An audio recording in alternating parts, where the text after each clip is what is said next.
আসসালামু আলাইকুম প্রিয় ফুটবল ফ্যান্স।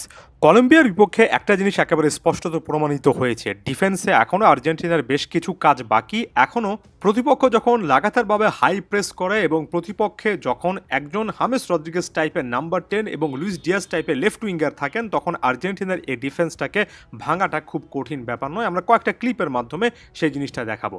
প্রথমত, আনহেল ডিমারিয়ার মতো একটা প্রোফাইল নেই। রাইট ব্যাক পজিশনে নাহুয়েল মলিনাকে অনেকটুকু উপরে উঠে আসতে হয় রাইট সাইডে সে উইডটা প্রোভাইড করতে, এবং ব্যাকট্র্যাক করতে গিয়ে তিনি কিন্তু অনেক সময় গুবলেট পাকিয়ে ফেলেন। এবং এর পাশাপাশি রাইট সাইডের মিডফিল্ডার হিসেবে রদ্রিগো ডিপল যখন খুব ভালো ম্যাচ কাটালেন না, তখন আসলে প্রবলেমটা কতটা গভীর হয় সে জিনিসটা বুঝতে পারবেন। প্রথম ক্লিপে নিশ্চয়ই দেখতে পাচ্ছেন যে নাহুয়েল মলিনা অনেকটুকু উপরে উঠে এসেছিলেন, ব্যাকট্র্যাক করতে পারেননি। লেফট সাইডে একটা স্পেস কিন্তু পেয়েছে কলম্বিয়া, সেখান থেকে তারা একটা ক্রস করে ডিবক্সের মধ্যে Luis Diaz almost goal scoring একটা পজিশনে চলে এসেছিলেন। একেবারে ম্যাচের শুরু থেকে এই জিনিসগুলো স্পষ্ট ছিল। মলিনা ডিপল ওই জায়গা থেকে রাইট সাইডের কাভারেজটা দিতে পারেননি বললেই চলে। পরবর্তীতে দেখুন নাহুয়েল মলিনা ওভারল্যাপ করে উপরে উঠে এসেছেন, স্ক্রিনে তাকে খুঁজে পাবেন না। রদ্রিগো ডিপল সেখানে 1 ভার্সেস 1 ব্যাটারে লুইস ডিয়াসের কাছে রীতিমতো পরাস্ত হয়েছেন এবং ডিয়াস এত বেশি স্পেস পেয়েছেন, ডিবক্সের মধ্যে ঢুকে অনেকটাই গোলমুখী শট নিয়ে ফেলেছিলেন। পরবর্তীতে ঠিক একই রকমের মুভমেন্ট থেকে একটা গোল কিন্তু আসবে। এবার এই ক্লিপটার ক্ষেত্রে দেখুন, এখানে হামেস রদ্রিগেজ কি অসাধারণ একটা পাস জেনারেট করলেন। নাম্বার 10 হিসেবে হামেসের মতো একটা প্রোফাইল থাকতে বড় রকমের সমস্যা হচ্ছে।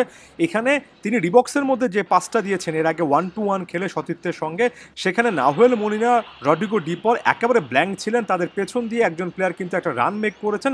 একেবারে সুযোগ একটা পরিষ্কারভাবে খুব সহজ আকারে এসেছিল। এখানে কলম্বিয়ান এই প্লেয়ারটা এটা গোল পোস্টে রাখতে পারেননি, এখান থেকে গোল করা উচিত ছিল। একেবারে ওয়াইড ওপেন হয়ে গিয়েছিল আর্জেন্টিনার ডিফেন্স, বিশেষ করে ডিপল এবং নাহুয়েল মলিনার ওই রাইট সাইডটা।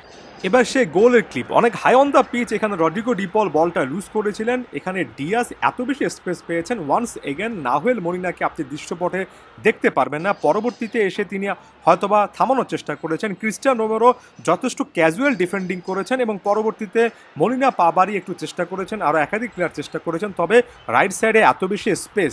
প্রথমত ট্রিগার মোমেন্টটা ছিল রদ্রিগো ডিপলে বল লুজ করা এবং সেখান থেকে লুইস ডিয়াজের ফিনিশিং। এক কথায় বলা যায় যে right midfield, right full back position এবং সেন্টার ব্যাক পজিশনে রাইট সাইডে থাকা ক্রিস্টিয়ান রোমেরো পুরো রাইট সাইডটা এখানে প্যারালাইজড একটা মোমেন্টে ছিল, যার মাধ্যমে আর্জেন্টিনা গোলটা কনসিড করেছে। এমন টাইপের ক্যাজুয়াল ডিফেন্ডিং আসলেই কিন্তু মানা যায় না। সর্বশেষ এই আক্রমণটা দেখুন আরও একবার, এখানে লুইস ডিয়াস রাইট ব্যাক হিসেবে সম্ভবত হুয়ান ফয়েদ ছিলেন, তাকে আটকাতে পারেননি। একটা ক্রস এসেছে, এক্ষেত্রে তিনি সেন্ট্রালে মুভ করার কিন্তু আসলে স্পেস পেয়েছেন।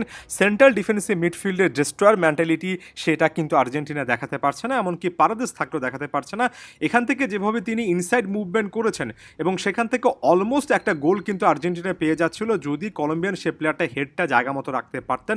এমন অনেকগুলো মোমেন্ট কিন্তু আমরা দেখেছি। রাইট সাইডে right back position, right midfield পজিশনে যে একটা বড় রকমের ইস্যু রয়েছে সেটা আমি ক্লিয়ার কাটভাবে দেখালাম।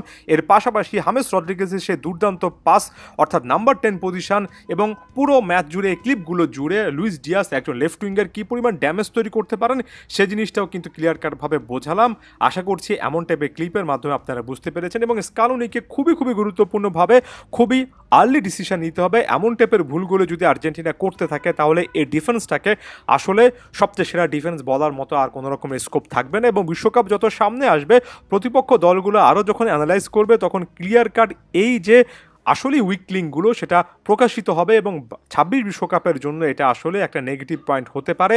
আমার কাছে মনে হয় স্কালোনি সিস্টেমের ডিফেন্সটা সবচেয়ে ক্রিটিক্যাল এবং একই সঙ্গে সবচেয়ে ইমপ্রুভড পার্ট, এবং এটা ধরে রাখা উচিত স্কালোনির সামনে তার ডিফেন্স নিয়েও, বিশেষ করে রাইট ব্যাক বা ফুল ব্যাক পজিশন এবং রাইট সাইডের মিডফিল্ড নিয়ে অনেক কাজ থাকলো। পরবর্তী ভিডিওতে অন্য উইকনেসগুলো নিয়ে কথা বলার চেষ্টা করব। ধন্যবাদ সবাইকে।